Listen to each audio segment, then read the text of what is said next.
چیز کو سب سے بڑا عقل کو سمجھتے ہیں، تو اگر ہر چیز سے بڑھ کر عقل ہوتی تو اللہ تبارک و تعالیٰ موسیٰ علیہ السلام کو کبھی بھی تورات عطا نہ فرماتا۔ اللہ تبارک و تعالیٰ کا یہ ارشاد کہ ہم نے موسیٰ کو تورات عطا فرمائی اس لیے کہ لعلکم تہتدون، تاکہ تم ہدایت پا جاؤ۔ تو ہدایت کا معیار خالق کائنات نے کلام اللہ کو رکھا ہے، کتاب اللہ کو رکھا ہے، تو عقل کی یہاں بات نہیں ہوتی۔ اور ہم چونکہ ہر بات کو عقل پر پرکھتے ہیں تو عقل ہماری یہ محدود ہے، اور کلام اللہ جو اللہ کا کلام ہے وہ وسیع ہے۔ اور عقل پر ہم جب کسی چیز کو پرکھیں گے تو عقل کی رسائی یہ صرف اسباب تک ہوتی ہے، اسباب سے آگے نہیں جاتی۔ مثلا مولانا نور علیہ الرحمہ نے مصنوی شریف میں ایک واقعہ لکھا ہے۔ آپ فرماتے ہیں ایک فلسفی تھا، اس کا کہیں سے گزر ہوا، اچانک اس کے کانوں میں قرآن کی تلاوت کی آواز سنائی دی، اور وہ پڑھنے والا سورہ ملک کی تلاوت کر رہا تھا، اور سورہ ملک کی آخری آیت مبارکہ جب اس نے تلاوت کی، قل ارأیتم ان اصبح ماؤکم غورا فمن یأتیکم بماء معین، تم فرماؤ بلا دیکھو تو اگر صبح کو تمہارا پانی زمین میں برس جائے تو وہ کون ہے جو تمہیں نگاہوں کے سامنے بہتا ہوا پانی واپس لا دے؟ وہ کون ہے؟ وہ اللہ ہی تو ہے۔ جب اس فلسفی نے یہ آیت مبارکہ سنی تو تکبر اور غرور سے بولا،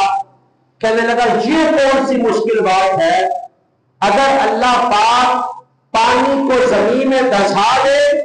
تو ہم سائنس کے وعدے پر، سائنس کے ذریعے، مختلف آلات کے ذریعے اس پانی کو دوبارہ نکال لیں گے۔ اب چونکہ اس نے عقل کی بات کی، اور اللہ تبارک و تعالیٰ کے کلام کے آگے عقل کی کوئی اہمیت نہیں، عقل پہ پرکھا کہ عقل یہ کہتی ہے، عقل جو میں نے پہلے عرض کیا، عقل جو ہے اس کا سارا کاروبار ہوتا ہے اسباب پر، تو اس نے بھی اسباب کے ذریعے پانی نکالنا چاہا کہ یہ کون سا مشکل کام ہے زمین سے پانی نکالنا، اگر اللہ زمین میں پانی کو دھسا دے تو ہم سائنس کے ذریعے مختلف آلات کے ساتھ اس پانی کو زمین سے نکال لیں گے، یہ کون سا مشکل کام ہے۔ اب یہ بات کہہ کر چلا گیا، آپ بھی سویا، خواب میں طاقتور شخص آیا، اور اس شخص نے خواب میں آ کر زوردار تھپڑ اس کے منہ پر لگایا، اور وہ کیونکہ شخص طاقتور تھا، اب جب تھپڑ اس کے منہ پر لگا، تھپڑ لگنے کی وجہ سے اس کی آنکھیں باہر آئی، آنکھیں نکل گئی۔ اب جب آنکھیں نکلی تو آنکھوں سے دو پانی کے قطرے ٹپکے، اور وہ پانی کے قطرے ٹپک کر زمین پر گرے۔ اب خواب میں ہی اس شخص نے اسے کہا، اے بدنصیب، تو اگر واقعی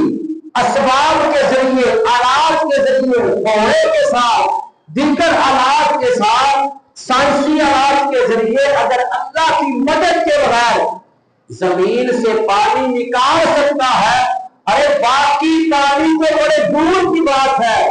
یہ تو تیری آنکھ سے صرف دو قطرے ٹپکے ہیں جو زمین میں گر چکے ہیں، ان قطروں کو نکال کر تو دکھا۔ اب اس شخص کو آنکھ کھلی تو آنکھیں ٹوٹی ہوئی تھی، کچھ دکھائی نہیں دے رہا تھا، اور سارا غرور اور تکبر کا نشہ ٹوٹ چکا تھا۔ اور اسی کو کسی شاعر نے اپنے الفاظ میں کہا، کسی کو تاج وقار بخشے، کسی کو ذلت کے غار بخشے، جو سب کے ماتھے پہ مہر قدرت لگا رہا ہے وہی خدا ہے، وہی خدا ہے۔ سب کو جو عزتوں کے تاج ملے ہیں وہی تو ہے جو عطا فرما رہا ہے۔ کون ہے جو اس کے آگے عقل کے گھوڑے چلائے؟